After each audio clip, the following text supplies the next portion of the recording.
budur. Diktatörlerin sonu budur.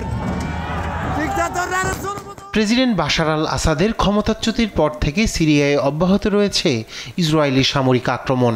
Golan মালভূমির সীমান্তেও মোতায়েন রয়েছে ইসরায়েলি সেনা। তবে সম্প্রতি সিরিয়ার সঙ্গে কূটনৈতিক সম্পর্ক স্থাপনে গোপনীয় আলোচনা চালাচ্ছে দখলদার ইসরায়েল। শুক্রবার এ তথ্য জানিয়েছে ইসরায়েলি সংবাদ মাধ্যম টাইমস অফ ইসরায়েল।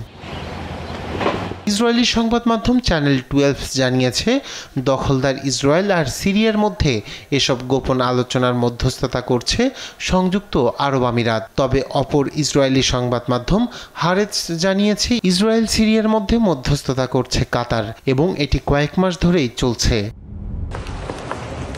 সম্প্রতি আজারবাইজানেও একটি বৈঠক অনুষ্ঠিত হয়েছে বলে জানিয়েছে চ্যানেল 12।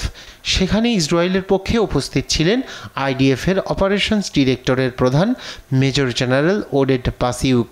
সিরিয়ার নতুন সরকারের প্রতিনিধিদের পাশাপাশি সেখানে উপস্থিত ছিলেন তুরস্কের কর্মকর্তারা। এদিকে গেল বুধবার সৌদি আরব সফরে গিয়ে সিরিয়ার নতুন প্রেসিডেন্ট আহমেদ আল সারার সঙ্গে বৈঠক করেন যুক্তরাষ্ট্রের প্রেসিডেন্ট ডোনাল্ড ট্রাম্প। ওই সময় সারাকে ইসরায়েলের সঙ্গে সম্পর্ক স্থাপনের আহ্বান জানান তিনি।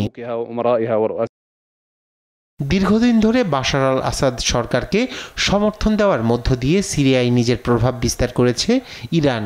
চ্যানেল 12 বলছে সিরিয়াকে ইরানের প্রভাব বলয়ের বাইরে নিয়ে আসা এবং যুক্তরাষ্ট্রের ছাতার নিচে আনার সুযোগ খুঁজছে ইসরায়েল।